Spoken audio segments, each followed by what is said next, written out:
राजू दास तो मैंने बताया ना कि एक संत होता है, एक महंत होता है, एक लंठ होता है। तो राजू दास लंठ परंपरा के साधु हैं, वो संत नहीं है। न महंत हो सकते हैं, न संत हो सकते हैं, वो लंठ परंपरा के साधु हैं। और लंठों के लिए लंठई से ही लंठ मानते हैं। बिना लंठई का समाजवादी कार्यकर्ता एक एक करके वो रजिस्टर मेंटेन कर रहा है, वो लिस्ट बना रहा है।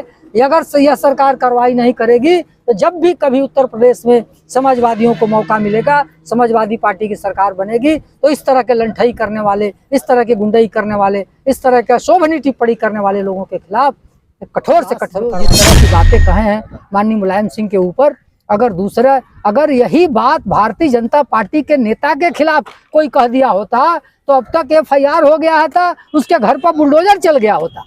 लेकिन यह आश्चर्य है कि राजू दास के खिलाफ एक साधारण NCR भी नहीं हुआ। सरकार को कहना चाहिए या तो राजू दास माफी मांगे, सरकार नहीं करेगी। अगर वह यह सरकार तो कार्रवाई करने के लिए केवल जाति खोजती है, विपक्ष खोजती है कि कौन कांग्रेसी मिल जाए, कौन समाजवादी मिल जाए, कहाँ मुस्लिम मिल जाए, कहाँ यादव मिल जाए, इस तरह के लोग मिले तो उसके खिलाफ कार्रवाई कर देंगे।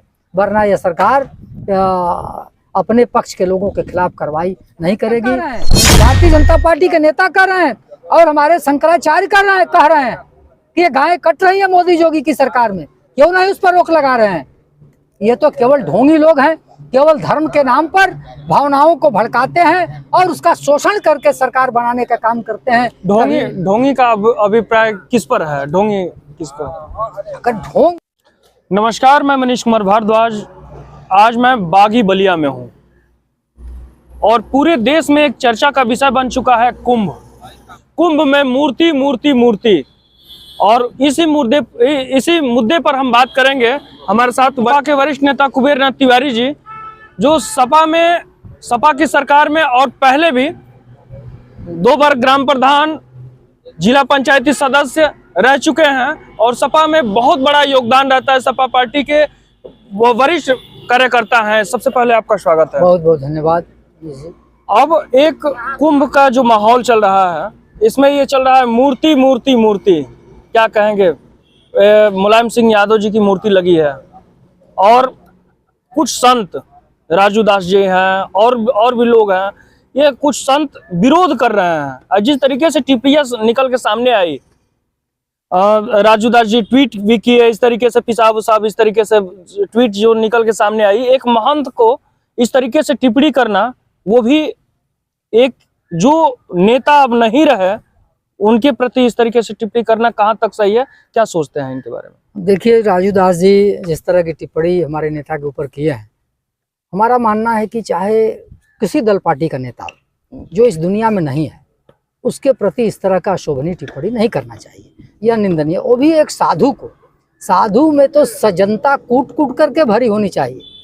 रहीमदास जी भी कहे हैं कि जो रहीम उत्तम प्रकृति का कर सकत कुसंग, चंदन विष व्यापत लिपटे, चंदन विष व्यापत नहीं लिपटे रहत भुजंग। मतलब रहीमदास जी कहे हैं कि संत का स्वभाव तो उस चंदन के पेड़ की तरह होना चाहिए कि चाहे कितना हूँ सर्प उसे काटे, लेकिन उसके अंदर विष व्याप्त नहीं होना चाहिए।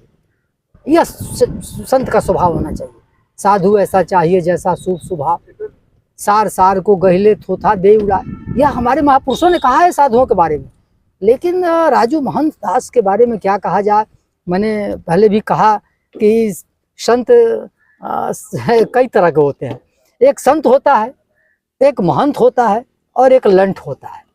तो हमारे ये राजू दास न संत हैं न महंत हैं, ये लंठों की श्रेणी में हैं, इसलिए इनकी भाषा इस तरह की है। मुकदमा भी आप पर हो सकता है। या अगर महंत होते, अगर संत होते तो इस तरह के भाषा का प्रयोग नहीं करते।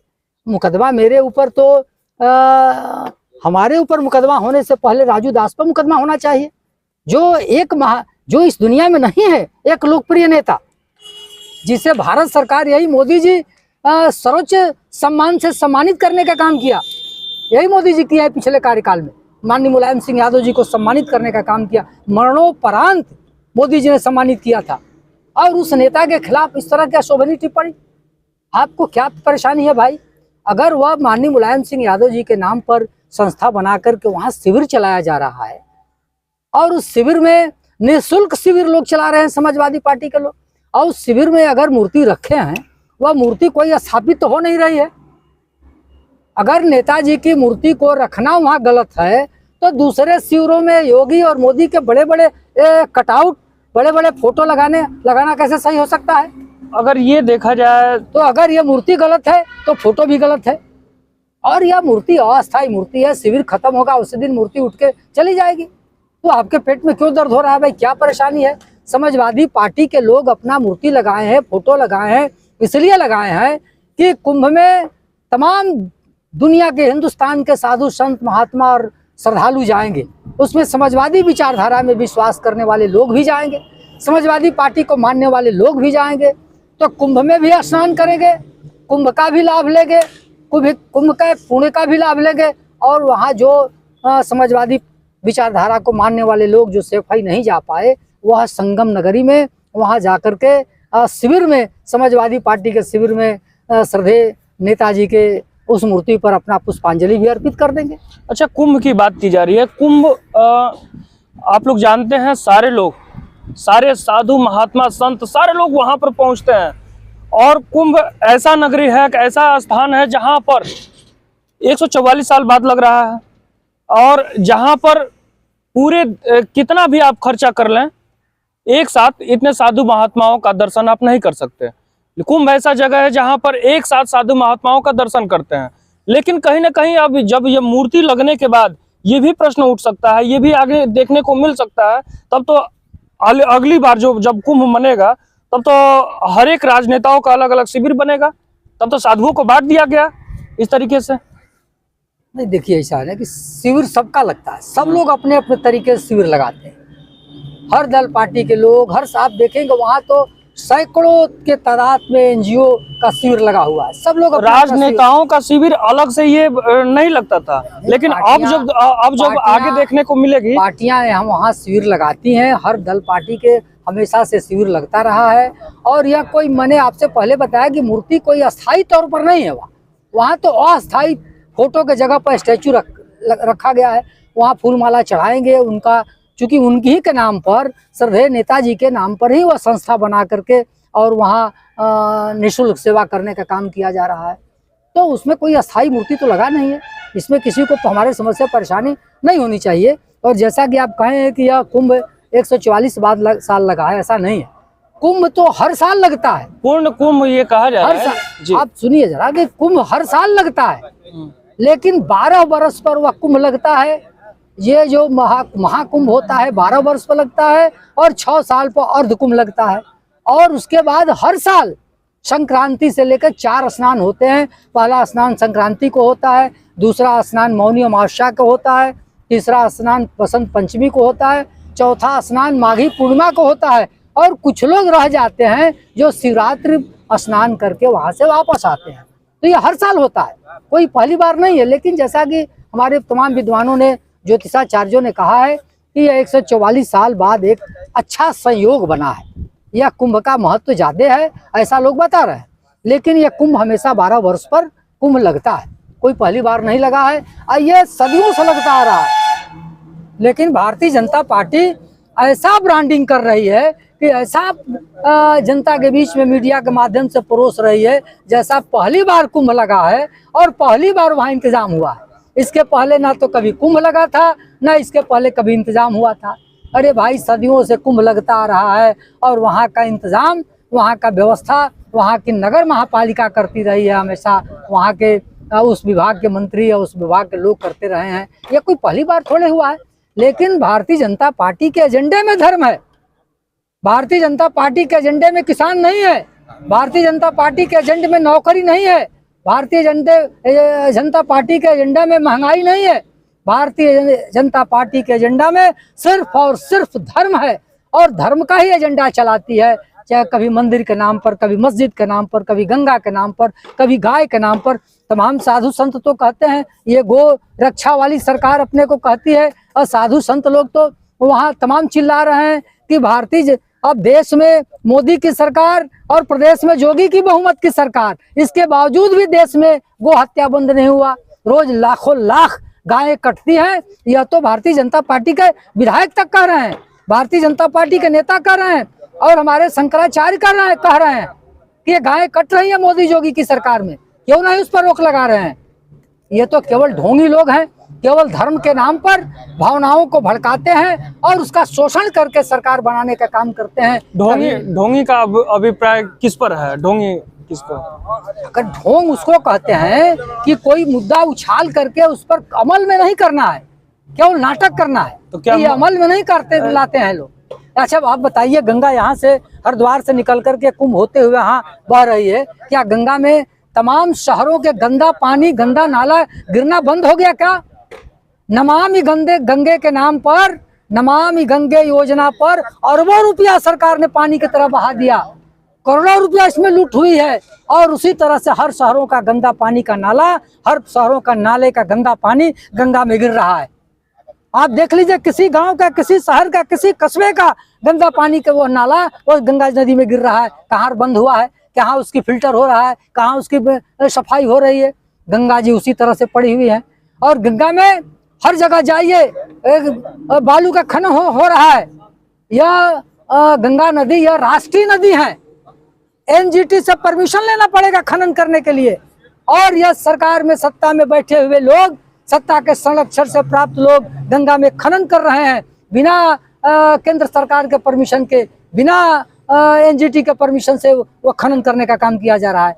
गंगा के साथ गंगा का शोषण हो रहा है, गाय के नाम का शोषण हो रहा है, धर्म का शोषण हो रहा है। गरीबों को धर्म के भावनाओं में फंसा करके, उलझा करके 5 किलो राशन दे करके बाकी जो है सारा उनका हक अधिकार आप न नौकरी दे रहे हो, न किसान के फसलों का वाजिब दाम मिल रहा है। किसान कई महीना से धरने पर बैठा हुआ है। एक ही मांग है किसान का कि उसके एमएसपी की गारंटी दे दो, कानूनी अधिकार दे दो। यह सरकार नहीं दे रही है। वो उसके नेता जो है मरने के कगार पर पहुंचे हुए हैं। ये सरकार ढोंगी नहीं है तो क्या है? ये धर्म के नाम पर केवल वोट लेती है। मंदिर मस्जिद, हिंदू मुस्लिम, यही एक एजेंडा है इसका, दूसरा कोई एजेंडा ही नहीं है। अच्छा, इस तरीके से जो बातें निकल के सामने आ रही है, जैसे राजू दास ने टिप्पणी किया, आप भी कह रहे हैं कि वो लंठ 3 कैटेगरी के आप बता दिए संत किस तरीके से होते हैं। लेकिन और भी जो साधु महात्मा हैं, जो लोग डंडा लेकर दौड़ा ले रहे हैं इस तरीके से, और जो इंटरव्यू लेने जा रहे हैं, अच्छा इस तरीके से जो बातें निकल के सामने आ रही है। एक और जो वीडियो निकल के सामने आई, एक संत जो है एक 11 साल की बच्ची को लेकर जा रहे थे, कहीं ना कहीं पत्रकारों के लगातार अथक प्रयास से वो लड़की फिर उस साधु के चंगुल से छूटी और वो अपने घर गई। क्या उस साधु पर मुकदमा होना चाहिए कि नहीं होना चाहिए? अब तक मुकदमा नहीं हुआ। इस तरीके से निकल के बातें जो सामने आई, नहीं निकल के आई कि वो साधु को ये कहा जा रहा था कि छोड़ दिया गया। क्या उस पर भी मुकदमा होना चाहिए कि नहीं होना चाहिए? देखिए, मैं उस पत्रकार को साधुवाद देना चाहता हूँ, उस पत्रकार के बहादुरी को मैं शाबाशी देना चाहता हूँ, उसे धन्यवाद देना चाहता हूँ कि उसने रिस्क लेकर के, खतरा मोल करके उस बच्ची को बचाने में अहम भूमिका निभाया है। आज वह पत्रकार नहीं होता तो शायद वह बच्ची नहीं बच पाई होती। मैं आपका भी धन्यवाद करना चाहूँगा कि आपका भी मैं सोशल मीडिया पर आपका सुना हूँ कि आपने उस पत्रकार का इंटरव्यू आप लिए जो पत्रकार उस बच्ची को बचाने में रिस्क लेने का काम किया, खतरा मोल लेने का काम किया। और इस तरह के करने वाले साधुओं के खिलाफ कार्रवाई होनी चाहिए, लेकिन यह सरकार नहीं करेगी। अगर यह सरकार तो कार्रवाई करने के लिए केवल जाति खोजती है, विपक्ष खोजती है कि कौन कांग्रेसी मिल जाए, कौन समाजवादी मिल जाए, कहाँ मुस्लिम मिल जाए, कहाँ यादव मिल जाए। इस तरह के लोग मिले तो उसके खिलाफ कार्रवाई कर देंगे, वरना यह सरकार अपने पक्ष के लोगों के खिलाफ कार्रवाई नहीं करेगी। अगर ये जो राजू दास जो जिस तरह की बातें कहे हैं माननीय मुलायम सिंह के ऊपर, अगर यही बात भारतीय जनता पार्टी के नेता के खिलाफ कोई कह दिया होता तो अब तक FIR हो गया था, उसके घर पर बुलडोजर चल गया होता। लेकिन यह आश्चर्य है कि राजू दास के खिलाफ एक साधारण NCR भी नहीं हुआ। सरकार को कहना चाहिए या तो राजू दास माफी मांगे, अपनी बात वापस ले, या तो उसके खिलाफ कार्रवाई होनी चाहिए। आपके चैनल के माध्यम से यह मैं मांग करता हूं कि राजू दास को सार्वजनिक रूप से माफी मांगना चाहिए, जो मुलायम सिंह यादव जी के प्रति जो अशोभनीय टिप्पणी की है उसके लिए उन्हें माफी मांगना चाहिए, या तो सरकार के उनके खिलाफ कठोर से कठोर कार्रवाई करना चाहिए। जब इस तरीके से बातें निकल के सामने आती हैं तो जगह जगह एप्लीकेशन दिया जाता है। क्या आपके पार्टी के लोग कब इनके खिलाफ कहीं एप्लीकेशन दिए हैं कि इन पर मुकदमा होना चाहिए? अब वहाँ लखनऊ में ऐसा सुनने में आया है कि लोग किए हैं। हम लोग तो अभी बलिया में ऐसा नहीं किया है, लेकिन बलिया तमाम देश के, पूरे देश के समाजवादियों में एक तरह से गुस्सा है, उबाल है उनके प्रति। मैंने पहले भी कहा है, किस तरह से जो धर्म के आड़ में जो गुंडाई करने वाले लोग हैं, धर्म के आड़ में जो नफरत फैलाने वाले लोग हैं, धर्म के आड़ में जो लंठई करने वाले लोग हैं, धर्म के आड़ में जो भ्रष्टाचार करने वाले लोग हैं, इस सब का समाजवादी कार्यकर्ता एक एक करके वो रजिस्टर मेंटेन कर रहा है, वो लिस्ट बना रहा है। अगर यह सरकार कार्रवाई नहीं करेगी तो जब भी कभी उत्तर प्रदेश में समाजवादियों को मौका मिलेगा, समाजवादी पार्टी की सरकार बनेगी, तो इस तरह के लंठई करने वाले, इस तरह के गुंडाई करने वाले, इस तरह के शोभनीय टिप्पणी करने वाले लोगों के खिलाफ कठोर से कठोर कार्रवाई की जाएगी। राजू दास तो प्रमुखता से हैं उसमें जी। राजू दास तो, मैंने बताया ना कि एक संत होता है, एक महंत होता है, एक लंठ होता है। तो राजू दास लंठ परंपरा के साधु हैं, वो संत नहीं है, न महंत हो सकते हैं न संत हो सकते हैं, वो लंठ परंपरा के साधु हैं। और लंठों के लिए लंठई से ही लंठ मानते हैं, बिना लंठई का लंठ नहीं मानता है। राजू दास पर एक इस तरीके से जब टिप्पणी निकल के राजू दास के जब बयान जब निकल के सामने आया, तो एक सोशल मीडिया पर उनका बयान चल रहा था उनके खिलाफ, राजू दास के खिलाफ, एक कि इनका गुप्त रोग है और क्या क्या इस तरीके से जब कहा गया तो उन पर तो मुकदमा हो गया। आप भी लंठ कर रहे हैं तो आप पर भी मुकदमा क्या लग रहा है कि हो जाएगा? कि भाई हमारे ऊपर मुकदमा हो, लेकिन हमारे ऊपर मुकदमा होने से पहले सरकार को राजू दास पर मुकदमा करना चाहिए। राजू दास पर अगर मुकदमा नहीं होता है तो हमारे ऊपर, आपके ऊपर, इनके ऊपर, उनके ऊपर मुकदमा करने का क्या मतलब है? पहले तो राजू दास जो इतना गंदी बात कहे हैं, क्या वो साधु होने के नाते उनको गंदी बात कहने का, गाली देने का अधिकार प्राप्त है?